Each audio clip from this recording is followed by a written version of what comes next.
Olá, seja bem-vindo a mais um Saber Direito Debate. O assunto de hoje é o direito tributário. Nosso convidado é o advogado, professor e mestre em Direito Tributário, Rodrigo Capone. Professor, seja muito bem-vindo ao Saber Direito Debate. Olá, Flávia. Muito obrigado pelo convite. É um prazer estar aqui. Queria agradecer a todos da TV Justiça. Professor, eu gostaria de começar sabendo um pouquinho como é que o senhor teve esse interesse pelo direito. Como é que surgiu esse interesse aí pela carreira? Ótimo, Flávia. É uma história bem interessante, porque eu nunca me vi no direito. Então, eu sempre gostei muito de filmes, de tecnologia, e sempre achei que fosse ser um publicitário, um marqueteiro, ou até trabalhar com cinema. Mas a minha mãe sempre me aconselhou e em alguns momentos os conselhos não eram só conselhos, como tinha um pouquinho mais de, olha, você vai fazer direito, você pode optar por outras coisas, mas o direito é uma base, o direito ele é importante, mesmo que você não o exerça, como um instrumento para você até saber os seus direitos. É até uma questão de cidadania, eu gosto de dizer. E aí acabei fazendo só a faculdade de Direito, e foi no finalzinho que eu me apaixonei pelo direito tributário. Eu, no decorrer da faculdade, sempre fui um bom aluno, sempre gostei muito de ler, de escrever, mas ainda não tinha encontrado um ramo que eu tivesse me apaixonado, sentido mil amores. E foi no finalzinho, principalmente quando eu estava estudando para a Ordem dos Advogados, que aí optei pela segunda fase em Direito Tributário, tive um maior contato, e um contato, digamos, de passagem, um contato intenso, né, porque você tem pouco tempo para estar ali estudando, e eu acho que essa intensidade e o material com o qual eu estudei acabaram me chamando para esse lado do direito. E aí formei, fiz meu mestrado em Direito Tributário, onde tive mais contato com pessoas que atuam na área, e aí realmente me apaixonei. E aí, hoje em dia, eu sou um eterno apaixonado pelo direito tributário. Tanto que, além de atuar como advogado, o senhor também é professor dessa matéria, né? Sou professor dessa matéria. Eu estou completando 2 anos de docência. Então, assim que eu terminei o mestrado, eu consegui ingressar num centro universitário e leciono a matéria de direito tributário. Lecionei processo tributário, que é um tema bem interessante, é um tema que são poucas as faculdades que oferecem, mas é um tema que, por mais que não tenha também muita literatura, é de extrema relevância para acadêmicos e extrema relevância para quem atua na advocacia também. E quais são as peculiaridades dessa área, doutor, do direito tributário? Olha, as pessoas elas costumam olhar com maus olhos para o direito tributário. Elas acham Acho que coloca um pouquinho de medo, né? Coloca um pouco de medo, porque sempre que a gente escuta ou assiste alguma notícia no noticiário acerca da tributação, é sempre algo impactante. Olha, a carga tributária aumentou muito. Olha o tanto de norma que existe. É muito difícil ser empresário com essa carga tributária. Mas a gente tem que compreender que o direito tributário ele é essencial para que o Estado se mantenha, para que o Estado exista, para que tudo isso que está à nossa volta exista. Essa estrutura, esse direito à propriedade que é assegurado pelo Estado, em parte é assegurado pelos tributos. Então, existe sim uma complexidade. A gente tem que recordar que no nosso país, se contarmos todos os entes federativos que o compõem, a gente chega a quase 6 mil. A gente tem mais de 5 mil municípios, a gente tem 26 estados e o Distrito Federal e a gente tem a União. Cada um deles com competências próprias, podendo instituir os seus tributos e regulamentar esses tributos. Então, se a gente multiplicar, qualquer coisa multiplicada por 6 mil é muita coisa. Então, acaba assustando quem não tem conhecimento. Mas eu sempre falo, o direito tributário, ele é um ramo do direito muito lógico, ele é inteligente. Então, você pegando a ideia que ele quer te passar, você passa a compreender como ele funciona. E daí, é só você aperfeiçoando caso a caso, a depender do que você precisa. Bom, já que o senhor situou aí o direito tributário no nosso país, eu vou fazer uma pergunta que interessa a todo mundo. Por que o brasileiro paga tanto imposto? Por que o tributo aqui é tão alto, professor?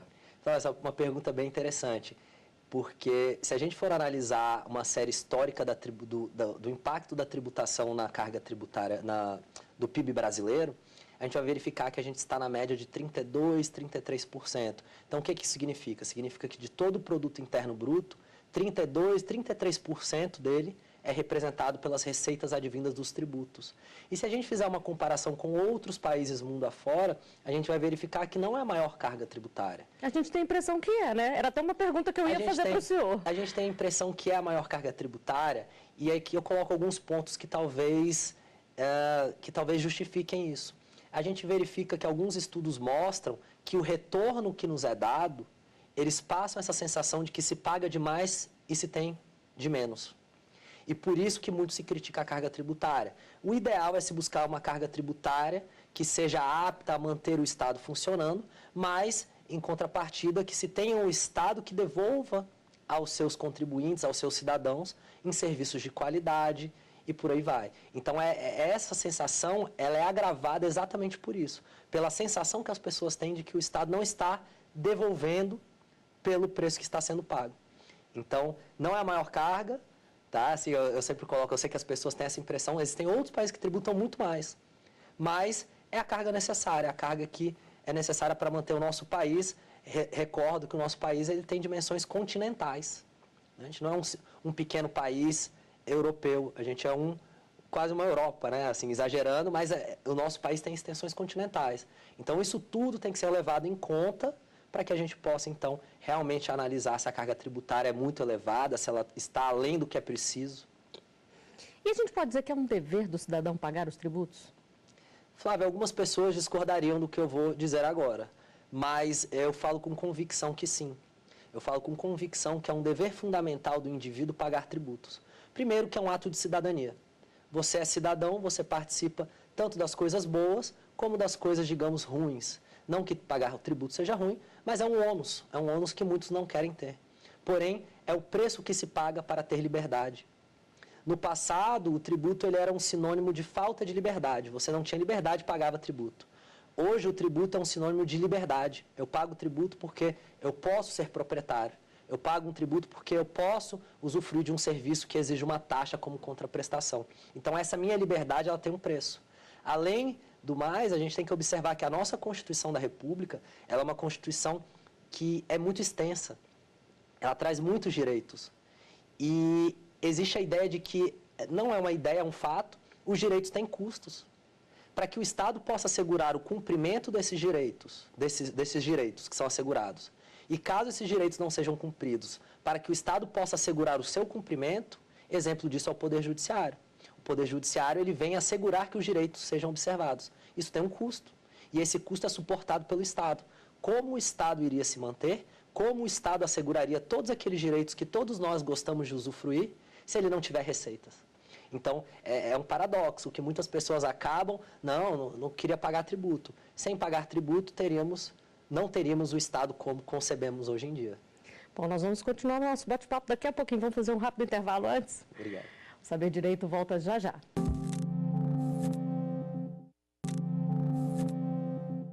O Saber Direito Debate está de volta com o professor e advogado e mestre em Direito Tributário, Rodrigo Capone. Professor, a gente terminou o bloco anterior, o senhor falando que é um dever do cidadão, mas também para garantir os direitos. Agora, eu queria saber qual é o impacto dessa tributação na arrecadação de receitas e no PIB do Brasil. Olha, analisando os últimos dados, a gente tem dados de 2015 divulgados pela Receita Federal do Brasil e temos ali uma carga, a arrecadação tributária, ela representa aproximados 33% do PIB do Brasil. Então, se a gente observar, não chega a 50%, mas é quase um terço, coloquemos assim, do que o país produz é relativo à arrecadação de tributos. Então, é um impacto super relevante. Qualquer oscilação pode prejudicar diversos programas sociais, por exemplo. Então, qualquer perda na arrecadação tem um impacto gigantesco nas políticas que o Estado irá conduzir, porque, como falamos no bloco passado, para que o Estado assegure direitos, ele precisa de receitas. Conforme ele vai perdendo essas receitas, ele tem que começar a fazer escolhas. E essas escolhas, às vezes, vão exigir um sacrifício de direitos de determinados grupos, de determinadas pessoas. Então, se pensarmos sobre a perspectiva de um Estado justo, solidário, visando reduzir desigualdades sociais, é algo bem crítico. É por isso que tem uma tabela aí, uma diferenciação bem grande no pagamento dos impostos, imposto de renda, por exemplo? Sim, a gente pode observar que o imposto de renda ele é um tributo que tem uma natureza progressiva.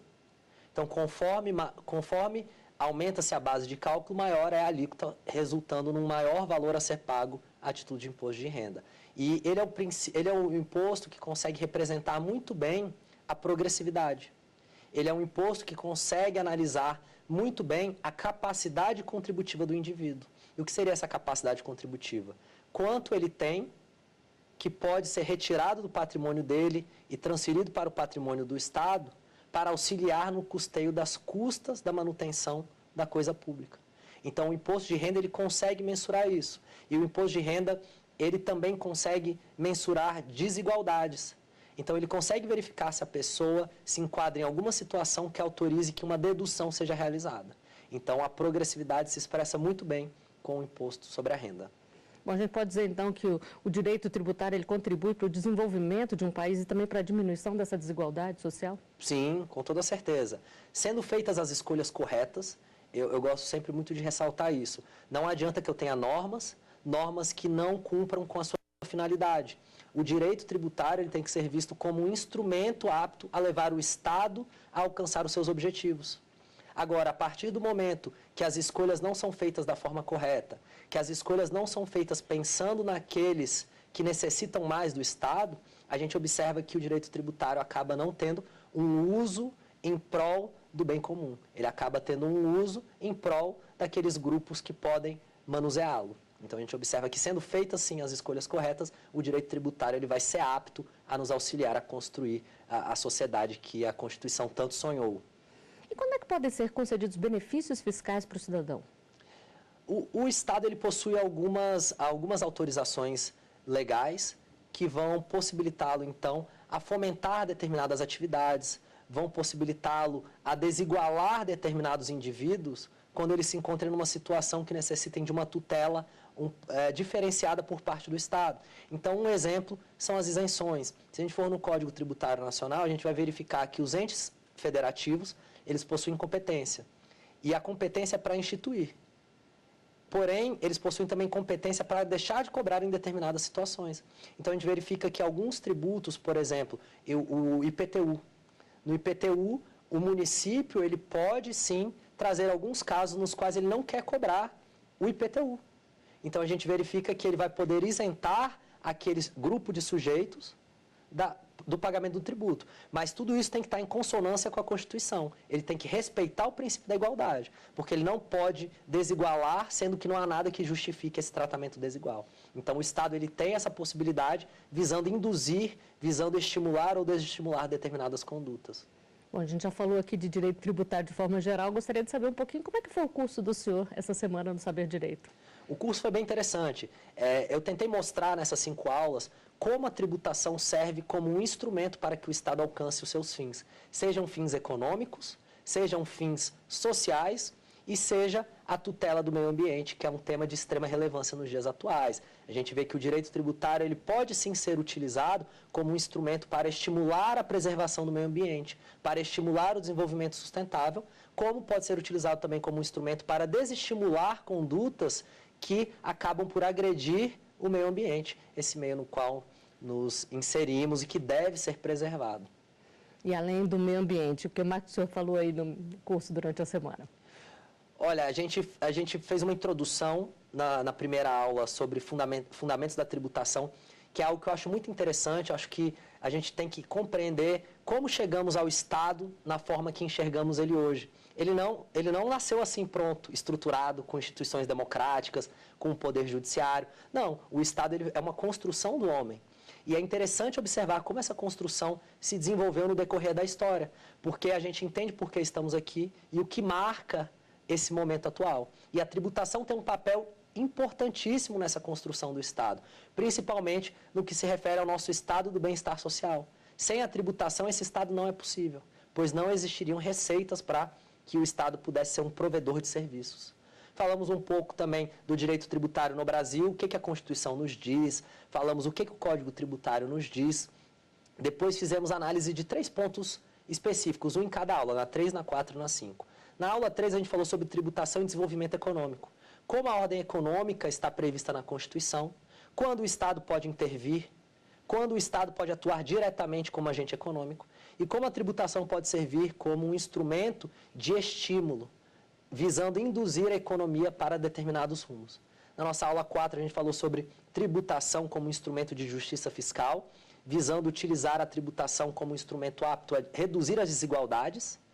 pois verificamos que as desigualdades se encontram num nível muito elevado. Então, como é que a tributação, como que deveríamos repensar a tributação para que ela trouxesse um pouquinho mais de igualdade, para que ela trouxesse uma melhor distribuição de rendas? Existem instrumentos colocados à disposição do direito tributário e a gente tentou explorar isso. E na última, direito tributário como instrumento de proteção do meio ambiente. Professor, o senhor acha que falta um pouco de conhecimento para a população de forma geral sobre o direito tributário, sobre os tributos em si? Porque a gente reclama que paga muito, mas o senhor está explicando de uma forma tão interessante aqui. O senhor acha que falta esse conhecimento?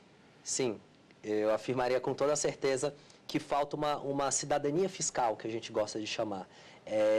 Falta se ensinar o papel da tributação, porque isso que eu venho falando, as pessoas às vezes não sabem. Elas enxergam o Estado como um inimigo que quer retirar parcela do seu patrimônio. Só que o Estado não é o seu inimigo, o Estado é o seu amigo. O Estado ele está ali para te assegurar o direito à propriedade, para te assegurar o direito de ir e vir livremente. Quando você tiver um problema, é nas portas do Estado que você vai bater pedindo ajuda, pedindo auxílio. E em uma das aulas eu coloquei um exemplo bem interessante acerca de um incêndio que ocorreu em Nova York em 1995, e era uma propriedade privada. Só que o incêndio se prolongou por 36 horas. E quem que apagou esse incêndio?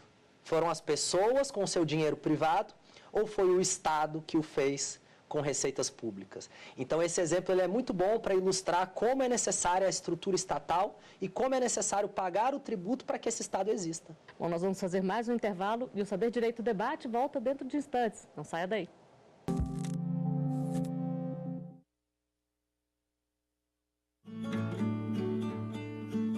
Os bastidores dos 30 anos da Assembleia Nacional Constituinte. Viver uma Assembleia Constituinte é algo absolutamente inesquecível, porque o povo vem para dentro.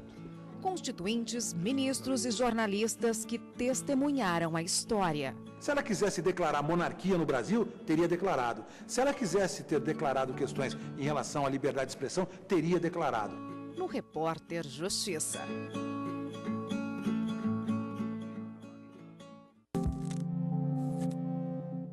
Voltamos com Saber Direito Debate com o advogado, professor e mestre em Direito Tributário, Rodrigo Capone.